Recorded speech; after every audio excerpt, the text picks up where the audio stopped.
Bienvenue à tous mes chers Moonies dans le podcast Come on the Moon. Alexandre, je suis ravie de vous accueillir dans ce podcast où nous parlerons entrepreneuriat bien sûr. Nous parlerons également communication digitale à l'aide d'interviews de professeurs de yoga, d'interviews d'entrepreneurs, tout cela allié à la communication digitale. Il y aura certains épisodes dédiés à des interviews, d'autres épisodes spéciaux Come on the Moon et des épisodes également sur le cycle lunaire allié à chaque mois pour les entrepreneurs. J'espère que ces nouveautés vous plairont et n'hésitez pas à nous faire vos retours par message, par mail, en laissant des petites étoiles sur les plateformes dédiées comme Apple Podcast, des commentaires. Ça nous fera très très plaisir d'échanger avec vous. Je vous souhaite une très bonne écoute.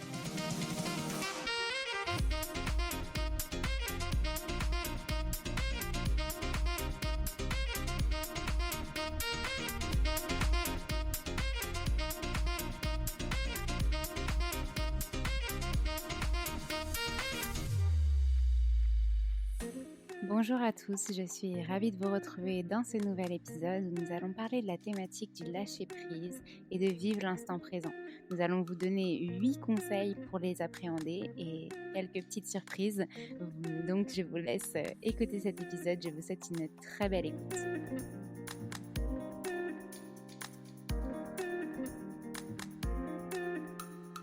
Il faut du coup accepter ses limites pour mieux jouer autour et rester aligné avec nos capacités.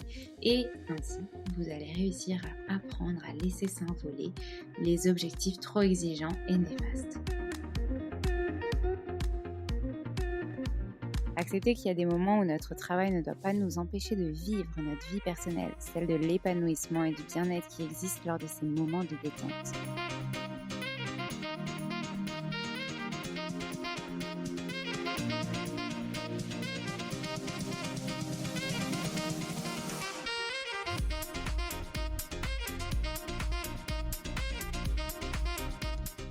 Bonjour à tous mes chers Moonies, je suis ravie de vous retrouver aujourd'hui pour ce nouvel épisode Moon Talk où nous allons parler, comme vous le savez peut-être si vous suivez notre Moon Nouvelle, de lâcher prise et instant présent. Quand on monte son entreprise ou qu'on mène un projet, il semble normal de vouloir gérer tous les paramètres. On est totalement d'accord. Ce besoin de tout contrôler est une source de réconfort, car cela nous rassure de la bonne continuité des choses, de nos actions, de nos projets. Pourtant, ce besoin de devenir extrêmement toxique. C'est pourquoi on vous partage dans cet épisode, dans notre dernière Moon Nouvelle aussi, et dans un article qui sera dédié aux notes de cet épisode, comme ça vous pouvez tout retrouver, nos conseils et aussi les petits cadeaux qu'on vous réserve. Quelques conseils, donc en tout il y en aura 8, afin d'apprendre à lâcher prise et à accepter cette part d'imprévu dont la vie est faite. Commençons donc par une citation que j'affectionne particulièrement et surtout qui m'aide beaucoup lorsque j'ai des coups de mou, des moments plus down, des moments d'anxiété aussi, à relativiser, à me dire que je ne dois pas ou que je ne peux pas tout contrôler, à lâcher aussi certaines choses qui finalement ne sont peut-être pas une priorité. Donc cette citation, elle est de Marc Aurèle et c'est « Mon Dieu, donne-moi le courage de changer les choses que je ne peux changer, la sérénité d'accepter ce qui peut l'être et la sagesse de distinguer entre les deux. » Vous l'aimez vous aussi cette citation ? En tout cas, moi, elle m'accompagne vraiment au quotidien. Quand on me demande quelle citation j'aime, je cite toujours celle-ci. Elle m'a profondément marquée lors de ma formation de yoga notamment. D'ailleurs, je crois que c'est à ce moment-là que je l'ai rencontrée, que nos chemins se sont rencontrés avec cette citation.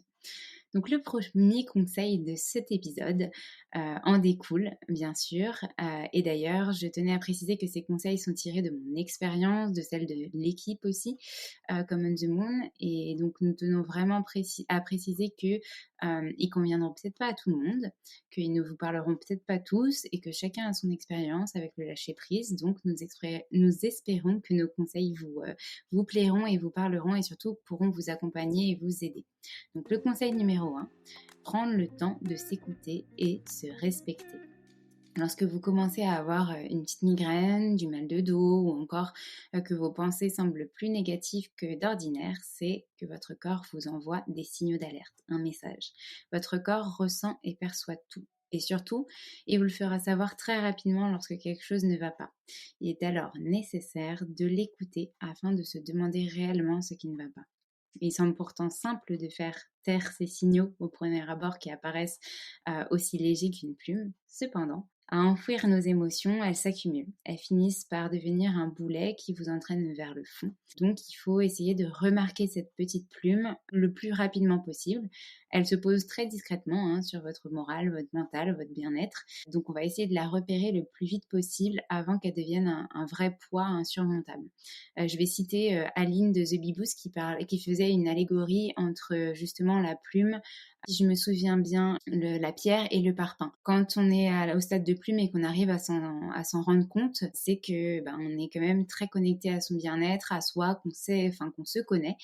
Quand on arrive au stade de la pierre, c'est déjà un petit peu plus dur de s'en remettre. Et alors le stade du parpaing, n'en parlons même pas, c'est le stade où vraiment vous êtes déjà limite aux portes du burn-out. Donc à faire très très très attention. Et j'en rigole, mais c'est pas du tout drôle. C'est vraiment important que vous sachiez définir quand la barre est trop haute et quand vous sortez. Alors on parle même plus de zone de confort là, mais quand vous sortez du possible pour vous. Donc vous allez peut-être vous demander, mais comment faire pour repérer et résoudre la plume qui s'installe dans mon quotidien et me faire vivre un enfer? Eh bien, très bonne question. Nous revenons justement au titre de ce conseil. Essayez autant que possible de s'écouter et se respecter. Mais concrètement, ça veut dire quoi? Au fur et à mesure de votre vie, vous allez évoluer et apprendre à vous connaître, à savoir ce qui vous correspond ou non, ce dont vous avez besoin. Et ces besoins, ils vont grandir avec vous. Peut-être qu'ils vont changer, qu'ils vont évoluer aussi au fur et à mesure de votre entreprise, et c'est normal. Votre entreprise ou que vous soyez salarié, bien sûr. Donc il n'y aura pas de meilleure méthode pour aller bien et réussir à lâcher prise que d'apprendre à se connaître et à s'écouter. Lorsque nous n'avons pas envie de faire quelque chose ou que nous nous sentons submergés mais que nous ne trouvons pas pourquoi. Donc vraiment, une introspection va être nécessaire pour trouver l'issue de ce problème et trouver surtout une solution. Prenez le temps de méditer quelques instants, vous posez la question de quoi ai-je besoin maintenant? Et si vous répondez justement à la question, vous aurez déjà une réponse plus claire de ce qui est bon pour vous à l'instant T et ce dont il est nécessaire de lâcher pour vous sentir bien, éviter cette plume de trop, si vous êtes au stade de la plume, qui vient se poser sur vous. Et ce qui nous amène justement à notre deuxième conseil, que nous avons trop tendance à occulter encore une fois, notamment lorsqu'on entreprend, en pensant qu'on est un super-héros sans aucune limite. Alors oui, vous êtes bel et bien un super-héros, car ce que vous lancez, ce que vous réalisez comme projet dans votre quotidien est génial. Mais rappelez-vous toujours des efforts que vous avez justement effectués, rappelez-vous toujours de ce par quoi vous avez commencé et où vous en êtes aujourd'hui. Essayez de vous remémorer. Mais par contre, rappelez-vous aussi que comme tout être humain, vous avez des limites. Et ce n'est pas négatif d'avoir les limites. Donc on arrive à notre deuxième conseil qui est accepter les limites de nos capacités. Nous avons de l'ambition, une folie des grandeurs à toute épreuve, lorsqu'on se lance à son compte notamment, mais aussi tout simplement lorsqu'on lance un projet, peu importe lequel. Pourtant, nous voulons souvent dépasser nos limites. Toujours performer, être le meilleur. Et c'est aussi ce que nous inculque notre société finalement. Donc si on changeait ce scénario, qu'est-ce que ça donnerait? Notre performance ne doit pas nécessairement nous faire dépasser nos limites, mais bel et bien les accepter et les respecter. Et nous changerons probablement pas le monde entier, mais déjà à notre échelle, nous avons de grandes capacités. Il faut du coup accepter ses limites pour mieux jouer autour et rester aligné avec nos capacités. Et ainsi, vous allez réussir à apprendre à laisser s'envoler les objectifs trop exigeants et néfastes. Récemment, j'ai vécu une petite expérience qui m'a amenée à lâcher prise et à accepter que je n'avais pas le contrôle sur les aléas de la vie. Ce qu'il faut savoir tout d'abord sur moi, et vous le savez peut-être déjà, mais il m'a toujours été très difficile de ne pas contrôler les choses. C'est d'ailleurs sûrement pour ça que j'ai toujours voulu me débrouiller pour lancer mes projets. Et aussi parce que lorsque j'ai une idée en tête, mon mantra c'est fais-le pour ne jamais regretter. Au pire, ça ne fonctionnera pas. Au mieux, ça sera super. Mais tu apprendras dans tous les cas et tu ne pourras rien regretter. Bref, revenons à cette expérience en lien avec le lâcher-prise. Donc comme vous le savez, si vous avez lu notre dernière Moon Nouvelle de mars du coup, et si vous avez écouté notre dernier Moon Talk, et si vous avez vu le dernier article de blog, je suis partie en vacances il y a peu de temps, et il s'agissait de prendre le temps de couper et de profiter. Nous avions préparé notre voyage à l'avance, nous avions tout réservé, les avions, donc c'était sur une île, et il fallait réserver plusieurs avions pour aller d'île en île.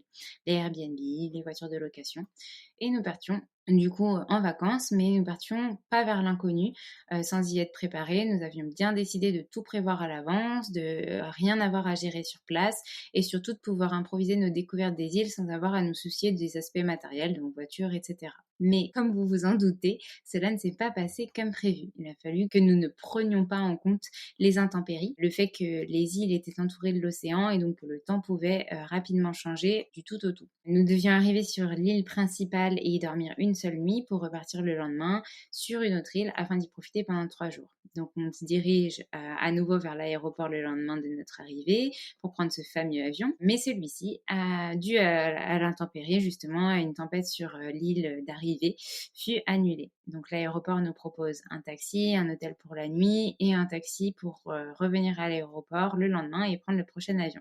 Mais là, c'est le drame, forcément. Enfin, j'exagère un peu, c'était pas forcément le drame, mais on n'était pas quand même serein non plus parce qu'on disait déjà, mais comment on va faire pour le Airbnb qui est sur place? On n'avait clairement pas prévu de perdre une journée sur l'île et d'avoir une journée supplémentaire sur celle où nous étions actuellement, parce qu'on avait déjà prévu de la visiter à la fin de notre voyage. On se dit que tant pis, on va en profiter quand même, mais plusieurs points étaient à prendre en compte. L'avion du lendemain ne serait peut-être pas maintenu car le temps prévu était également médiocre. Nous gagnions une nuit d'hôtel en pension complète, mais nous n'avions pas encore la certitude de pouvoir annuler la nuit réservée sur l'autre île.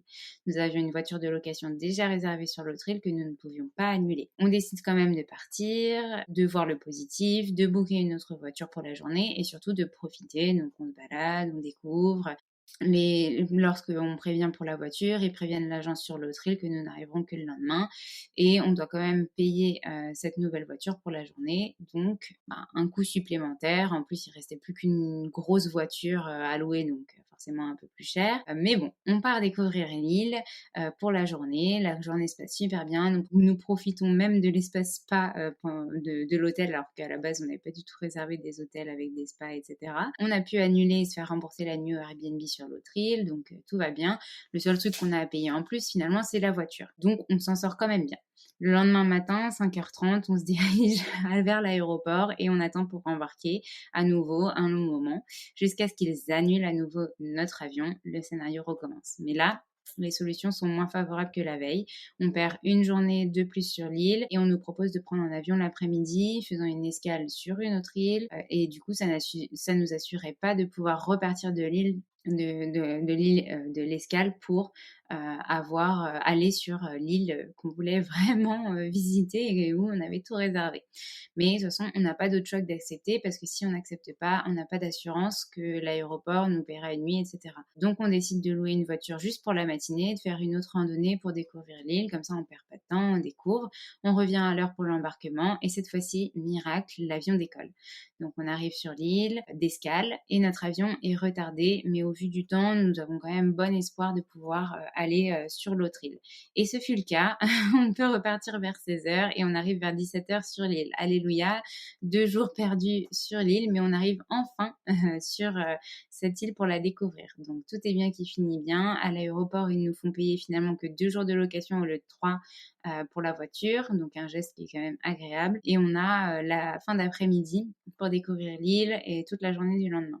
La seule chose que nous ne pouvons pas faire, c'est de prendre un bateau pour aller sur une île qui est juste à côté et on aurait dû y passer toute la journée pour la visiter, faire des randonnées. Donc on loupe juste ça, mais finalement, on n'avait rien réservé à ce niveau-là et on a quand même pu profiter de cette île. Donc globalement, c'était quand même rassurant et on a profité de notre voyage. Tout le reste du voyage était fantastique. Bon, désolée pour le long roman, mais le contexte était nécessaire. Et sachez d'ailleurs que, pour l'anecdote, c'est cette expérience qui m'a donné l'inspiration de ce podcast, de la nouvelle, enfin d'un peu tout finalement.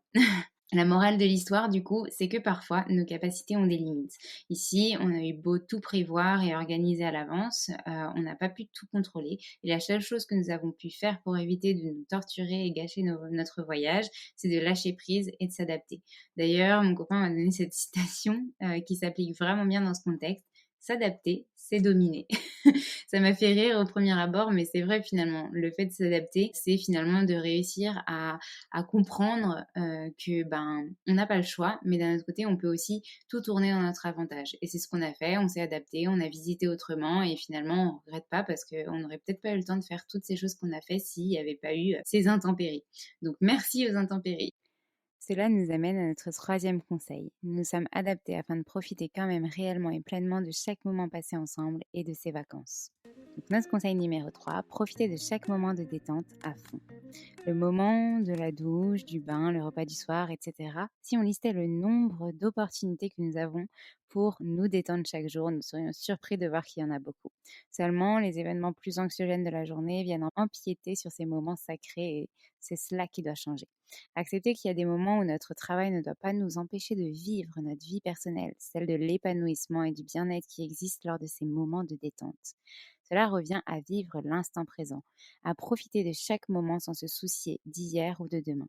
Apprendre à vivre maintenant aide à créer ces souvenirs heureux et à tracer un avenir prometteur. Ce conseil sera plutôt court, mais vous l'aurez compris, que vous soyez en vacances ou bien dans le tumulte de votre quotidien, il est nécessaire pour lâcher prise de prendre du temps pour soi, de profiter de l'instant présent sans avoir toujours en tête mais qu'est-ce que je dois faire après pour mon travail ou telle action. Plus vous vivez dans le futur, dans l'anticipation, moins vous arriverez à vivre le moment et à profiter pleinement.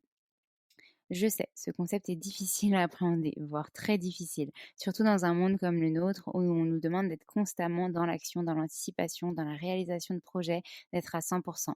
Mais si justement nous changions ces modes de pensée qui nous amènent tout droit vers l'épuisement et le burn-out et nous vivions pour nous ce que nous avons envie et surtout à notre rythme, en apprenant à nous connaître et à suivre ce qui est bon pour nous. Cela nous amène à notre quatrième conseil, qui n'a donc pas besoin d'introduction. Nous en avons déjà d'ailleurs parlé dans les précédents conseils. Le conseil numéro 4, se redécouvrir et apprendre à se connaître. Cela peut sembler évident, pourtant, comment lâcher prise sans savoir ce qui nous correspond. Nous avons en nous un animal sauvage qui sommeille et qui nous dicte indirectement qui nous sommes et ce dont nous avons le plus besoin pour nous sentir bien avec nous-mêmes. Est-ce que vous connaissez votre animal totem? Est-ce que vous en avez déjà entendu parler du moins? En tout cas, cela se passe dans la découverte d'activités, de nouvelles expériences et surtout la curiosité d'explorer l'inconnu. Les expériences nous forgent et nous confortent dans ce que la vie signifie pour nous. Notre travail peut nous passionner et nous plaire. Ça, c'est pas du tout impossible et d'ailleurs, c'est ce que nous cherchons tous. Mais pour nous en assurer, restons attentifs à ce qui nous plaît. Simplement, en fin de journée, demandez-vous si vous avez passé un bon moment depuis que vous êtes levé. Et n'ayez pas peur de répondre non. C'est généralement justement la meilleure opportunité d'entreprendre ce chemin de reconnexion à soi. Et c'est justement un petit cadeau qu'on a pour vous afin de vous guider à trouver votre animal totem. Vous allez pouvoir télécharger dans les notes de cet épisode, on a créé un article spécial, un petit cadeau où vous allez avoir plusieurs animaux totems répertoriés. Et normalement, si vous identifiez un animal habituellement, si vous pensez à un animal quand voilà, vous êtes dans votre quotidien, si je vous demande quel est votre animal préféré, peut-être que c'est celui-ci qui est votre animal totem. Lisez sa description et voyez s'il correspond à votre caractère. Normalement, c'est le cas. Mais bon, il peut y avoir aussi des différences. Mais en tout cas, c'est assez flagrant de voir à quel point un animal totem peut nous guider. Donc, c'est une surprise vraiment inédite qu'on vous partage parce qu'elle n'est pas encore diffusée et surtout parce qu'elle prendra une autre forme normalement. C'est un projet qu'on a vraiment de longue date avec Common the Moon et qu'on a envie de déployer plus largement. On ne vous en dit pas plus, mais en tout cas, vous avez dans cet extrait les animaux totems que vous pouvez retrouver. Il y aura sûrement votre animal totem et on espère que ça pourra vous accompagner, vous faire découvrir cet animal et en apprendre davantage sur vous et définir vos besoins. Et au travers de votre animal totem, justement, vous saurez ce qui est bon pour vous, qui vous êtes et ce que vous avez envie d'avoir dans votre vie. Cela nous amène à notre cinquième conseil. Conseil numéro 5, lâcher ce qui n'est plus bon pour nous. Au fil des expériences, nous adoptons des habitudes qui nous confortent dans nos méthodes de travail et qui nous aident à assurer la stabilité de notre activité. Cela vaut aussi pour notre quotidien, notre vie personnelle ou en tant qu'être humain. Nous nous confortons de nos routines qui nous rassurent. Pourtant, il arrive que ces habitudes soient néfastes pour nous et notre business, mais aussi pour nous personnellement, qu'il s'agisse d'un mode opératoire ou même de collaborateurs, qu'il s'agisse d'une relation amicale ou avec un proche, d'une habitude que vous faites machinalement sans vous demander si cela vous convient ou pas. En tant que chef d'entreprise, que votre structure soit grande ou petite, gardons en tête que nos collaborateurs que nous connaissons ne resteront pas toujours alignés à notre vision et ne suivront pas forcément le chemin de notre épanouissement tout au long de la vie de notre entreprise. Il est important d'avoir cela en tête pour éviter les frustrations, regrets, déceptions. Mais cela vaut aussi pour notre vie personnelle. Vos amis, vos proches et même vos connaissances ne comprendront pas forcément toujours vers quelle voie vous vous tournez. Et vous aussi pour eux, en fait, ça va dans les deux sens. Il arrive que des relations évoluent, qu'elles ne nous correspondent plus. Et c'est totalement courant vu que l'humain est en constante évolution, constamment en train de grandir, de changer. Réalisez-vous et évoluez en apprenant à laisser partir ceux qui ne sont plus en mesure de vous aider et vous accompagner, en apprenant à délaisser les habitudes qui ne vous correspondent plus. Car à trop dire oui à tout ou à trop laisser s'installer les choses qui ne vous conviennent plus, vous allez également stagner dans votre développement et garder pour acquis les choses qui ne font plus sens pour vous alors que vous pourriez vous épanouir peut-être ailleurs et avec d'autres personnes qui partagent ou non vos centres d'intérêt mais surtout qui vous comprennent. Ce qui nous amène à notre 6e conseil en lien avec le fait de trop souvent dire oui, ne pas savoir s'arrêter lorsqu'on entreprend notamment, car oui, il y a toujours quelque chose à faire. Mais non, vous n'êtes pas obligé de travailler H24. Conseil numéro 6, réévaluer la place du travail dans notre vie. Lorsqu'on est passionné par son activité, il est facile de se laisser aveugler par le plaisir instantané qu'elle procure. Cependant, il faut rester ouvert et conscient à l'impact de notre travail sur nous et sur ceux qui partagent notre vie. Si vos proches, vos amis vous font part de leur inquiétude vis-à-vis de votre rythme de travail, de vie, il est possible que leur regard extérieur soit le seul en mesure de discerner ce qui est néfaste pour vous. Donc apprenez à écouter ces avis et à ne pas les ignorer. Ils viennent souvent d'une compassion, d'une envie de vous aider et ne sont en aucun cas des reproches. Accueillez les conseils de vos proches et on en reparlera dans le conseil numéro 8, mais ils ont un vrai impact positif sur votre bien-être car ils vous connaissent. Mais vous seul pouvez vous raisonner et trouver le temps et les méthodes de travail qui vous correspondent. Par exemple, j'ai un vrai besoin désormais de profiter de l'air de la nature ou au moins une fois dans la journée. Et ce, depuis qu'on a notre chien justement Arctic qui est arrivé dans notre vie. Nous avons donc plus souvent, en tout cas, l'occasion de le promener, de faire des promenades plus régulièrement et ça fait un bien fou. Ça me permet de vraiment couper du travail, de faire une pause, mais aussi le matin avant de m'y mettre, de prendre ce bol d'air pur lorsque la nature se réveille, prendre le temps aussi pour moi, pas seulement pour lui, afin de me connecter à l'essentiel et commencer positivement ma journée. Et le soir, afin de couper de la journée intense de travail et se dire que c'est terminé pour aujourd'hui. Et vous, quels sont vos moyens de réévaluation du travail et de la place du travail dans vos vies? Ça me permet de faire une transition sur notre 7e conseil. Nous avons tendance dans notre société à voir les choses de manière négative, alors trouvons-nous au moins un bonheur par jour afin de sortir de nos schémas. Conseil numéro 7, sortir des schémas de pensée négatifs. Après un certain temps, notre activité nous forge et bien sûr, nous passons forcément par des moments plus difficiles. Nous vivons des expériences plus négatives.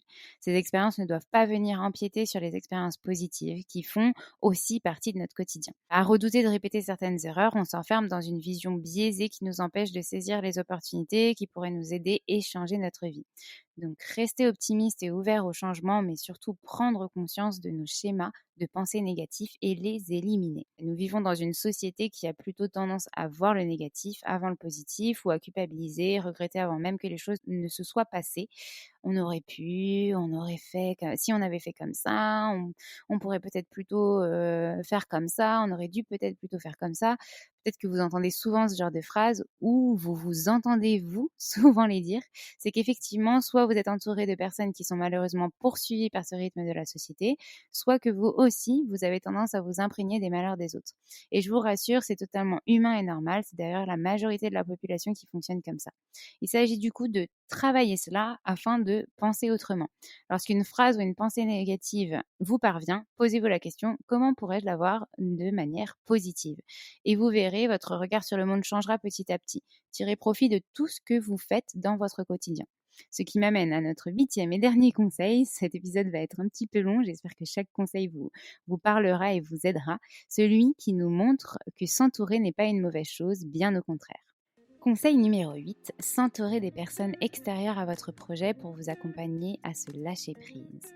S'entourer, on en parle souvent dans l'entrepreneuriat, mais c'est véritablement une notion clé pour se développer, se voir grandir, évoluer. Ce conseil ne sera pas spécialement non plus, mais l'importance de s'entourer, et notamment le lien avec notre thématique du lâcher prise et de l'instant présent, est que vous avez besoin de ces personnes qui sont extérieures à votre projet, mais qui vous soutiennent et vous connaissent pour réussir à trouver un équilibre dans votre vie.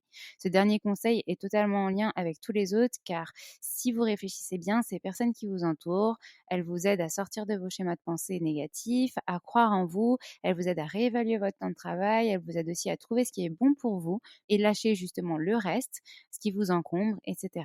Donc vous l'aurez compris, un entrepreneur peut avoir des moments down, peut se sentir seul par moments aussi, mais s'il regarde autour de lui, même s'il croit que personne ne le comprend, en fait si, vos proches, s'ils sont toujours là, c'est qu'ils ont envie de vous soutenir et vous accompagner. Alors ne les négligez pas, car eux ne le font pas. Ils sont là, de loin ou de près, lorsque vous en avez besoin pour répondre à vos questionnements, vos tourments, et même s'ils n'ont pas de réponse concrète, ils vous suivent et vous conseillent à leur échelle. Donc acceptez ces conseils. Même, si on a déjà fait un petit cadeau, avant dans cet épisode, dans un des conseils, on avait quand même envie de vous faire un autre, beau cadeau et une idée, m'est venue, en justement en rédigeant le script de cet épisode, en rédigeant cette, mode nouvelle d'avril. Une idée m'est venue de vous proposer une nouvelle expérience pour mettre à profit ces conseils justement et surtout vous recentrer sur vous. Donc un nouvel épisode de podcast un peu spécial, un tout nouveau format, une méditation. Donc elle est sortie avant cet épisode. Normalement, vous la retrouvez sur vos plateformes d'écoute préférées et vous pouvez l'écouter quand vous voulez, à n'importe quel moment de la journée, le matin, le soir, pour vous recentrer comme vous voulez, pour vous faire du bien et pour vous apprendre à lâcher prise, profiter du moment présent pour vous. Et c'est le thème de cette méditation, c'est aussi le thème de ce podcast, mais donc du coup, c'est une méditation sur le lâcher prise et vivre l'instant présent. Donc voilà, un tout nouveau type d'épisode pour notre podcast, une toute nouvelle expérience. J'espère qu'elle vous plaira. J'ai vraiment besoin de vos retours justement sur ça pour savoir si vous avez envie qu'on continue à vous proposer de temps en temps des petites méditations sur des thématiques spécifiques, si ça vous fait du bien, si ça vous sert, si vous avez aussi des envies spécifiques sur des thématiques de méditation. Enfin bref, j'ai besoin de vos retours pour savoir si ce type d'épisode vous plaît et si on doit, dans le podcast Come on the Moon, continuer à vous en partager parce qu'en tout cas, moi, j'ai pris énormément de plaisir à écrire cette méditation, à l'enregistrer, à créer le son associé à cette méditation. Je vous laisse l'écouter parce que je ne veux pas tout vous dévoiler, mais en tout cas, voilà, c'est quelque chose d'exclusif, une nouvelle expérience et j'espère qu'elle vous plaira et j'attends vos retours avec impatience. Me voilà sur la fin de cet épisode. Je vais vous résumer, redonner les 8 conseils pour que vous les ayez bien en tête et il ne me restera plus qu'à conclure cet épisode. Donc, le premier conseil qu'on vous a donné pour lâcher prise et vivre l'instant présent, c'est prendre le temps de s'écouter et se respecter. Le deuxième conseil, accepter les limites de nos capacités. Le troisième conseil, c'est profiter de chaque moment de détente à fond. Le quatrième conseil, se redécouvrir et apprendre à se connaître. Le cinquième conseil, lâcher ce qui n'est plus bon pour nous. Le sixième conseil, réévaluer la place du travail dans notre vie. Le septième conseil, sortir des schémas de pensée négatifs. Le huitième conseil, s'entourer de personnes extérieures à notre projet pour nous accompagner dans ce lâcher-prise. Et 2 petites surprises dans cet épisode. Le premier à télécharger dans les notes de l'épisode qui est pour trouver votre animal totem, un PDF à télécharger avec plusieurs animaux et j'espère qu'il y en aura un qui va vous parler plus qu'un autre. Je serais ravie de savoir que vous nous partagiez sur les réseaux quel est votre animal totem et je vous partagerai le mien avec grand plaisir. Et le deuxième, notre toute nouvelle expérience, une méditation qui est à retrouver sur les plateformes d'écoute et qui est donc un nouveau format de notre podcast. et on espère qu'il vous plaira. On attend vos retours pour savoir si vous en voulez d'autres. Il ne me reste plus qu'à conclure cet épisode en vous remerciant, mes chers Moonies, d'avoir participé, de l'avoir écouté jusqu'au bout. J'espère que ces conseils s'imprégneront en vous, que vous arriverez mieux à lâcher prise et à vivre l'instant présent. En tout cas, moi, c'est un travail que je fais tous les jours, donc ce n'est pas encore totalement acquis. Et d'ailleurs, c'est un chemin de toute une vie. Laissez-nous des commentaires, des étoiles sur les plateformes dédiées, ça nous fera très plaisir et aussi ça nous aidera à avoir plus de visibilité pour le podcast. Je vous remercie beaucoup et je vous souhaite une bonne fin de journée. Je vous souhaite de la bienveillance et de la gratitude pour tout ce que vous faites et je vous donne rendez-vous la semaine prochaine. Au revoir mes chers Moonies.